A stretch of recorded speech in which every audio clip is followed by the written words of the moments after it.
So where were you serving? Well, in the fall of 2007, I was in northeast Pakistan, the foothills of the Hindu Kush, and we were just doing recon missions and monitoring border activity. So we had our eye on a lot of villages. There weren't really a lot of men or boys, and that was probably because of Taliban fighting or even tribal fighting. There's a lot in that area. So who knows? But yeah. So were the recons pretty uneventful? Somewhere. This one recon we were on, someone took a shot at us, and it started with one or two shots, and then all of a sudden, they just started opening up on us, and it got pretty bad. Two guys got hit, and the rest of us went down to take cover behind rocks and trees. And, we ended up returning fire in the area we thought the fire was coming from. And the rear fire team came around to flank them. And then, after there didn't seem to be any more enemy fire, somebody called ceasefire. So everyone stopped, and we waited for a little bit, and then we carefully approached the area that the fire was coming from. And we ended up seeing one of the shooters. He was dead. I remembered not being able to take my eyes off him for a little bit. I just couldn't stop staring at him the way he was looking up at us. But yeah. What else are you remembering? Well, it's going to sound weird, but there was like a headless doll next to him. And this pink and blue dollhouse was right there. It was rusted, and it was in the weeds, and it was covered in dust. But they were just toys that you could have found in any house in the U.S. So it just seemed really weird next to this body. So do you live with that uncertainty about his death? No, sir. Do you know that after a gunfight, if it's possible, they send a team out and they look at every angle of, from the different fighting positions. And they see who had a clear line of sight and who didn't. And basically, they try and recreate what happened. And it's basically a battlefield investigation. I have read some about that. Yeah, well, a couple of weeks after that incident, we were all called to an area, our unit, and we were all kind of just standing around, and all of a sudden the commander stands up, and he's like, "Attention to orders," and everyone gets up, and they end up giving me an award. Pretty cool, right? But the commander's sitting there, holding this medal in front of me, and right under the medal is this note that says, "For one confirmed kill," and it's got the date on it from the event I told you about. And everyone was clapping and cheering, and I'm returning his salute and shaking his hand and everything, and it was just a kid. He couldn't have been more than 16 or 17. So, at that moment, I was just like, I really didn't know how to feel about it. What happened after that?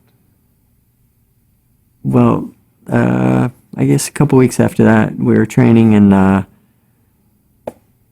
came out of a helicopter, and I guess the way I slipped out of the helicopter, and my footing wasn't the greatest when I hit the concrete, but I ended up going right to a knee, and I slammed my knee into the concrete, and I had a permanent knee injury.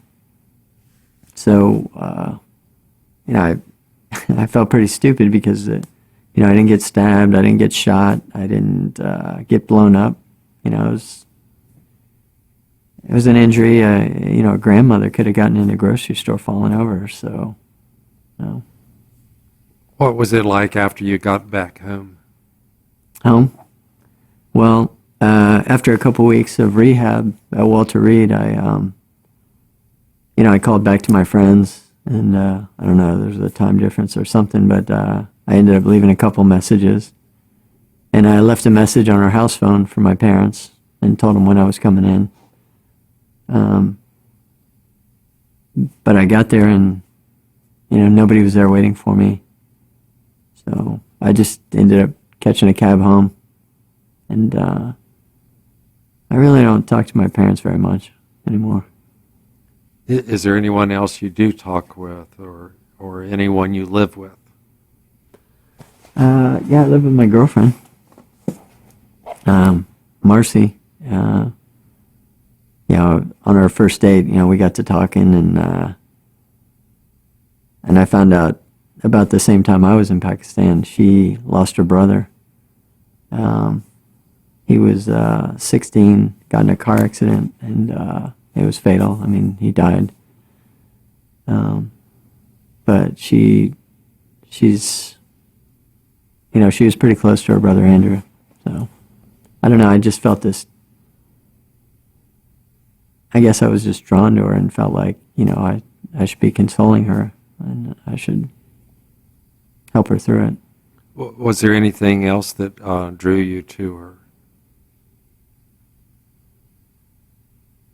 Well, I guess I thought if, I could help her through this tough time, she was really broke up about her brother, her whole family was really. So if I could help her and her parents through this, maybe in some, I don't know, I guess I thought in some weird way, maybe somebody in Pakistan would help this boy's family through their loss. So. And did that help you? Did it make you feel better? I mean, I guess, but I've been with her for about 4 years, and she drinks every once in a while, and when she drinks, she's crazy. I mean, she's like out of control. I mean, manic is probably what you'd describe it as. She'll like start an argument out of nowhere, and she'll throw things at me, and I mean, she'll pick up a lamp and try and hit me over the head with it. She stabbed me twice. So. Well, how bad did she stab you? Well, last time I went to the emergency room, I took 9 stitches, so that was pretty bad. I ended up telling the doctor that I slipped on a wet floor while I was carving a turkey. So, I mean, I could tell he didn't believe me, but that's what I told him. I don't know, I guess I continue to see her, and I'm continually drawn to her because, it seems like whatever it takes to help her through this, and if something bad happens, it's something I deserve. I just deserve it. So. Do you ever feel like you deserve to die, or that you want to die? I don't know. I mean, I have found myself in a dark room, and I'll be holding a pistol to my head, and I guess I have felt really bad about some things, and maybe I've thought about it, but I mean, I'll just lose track of time. Hours will go by, and I won't remember what I was thinking. And it's happened a couple times. When was the last time that happened? Well, this morning.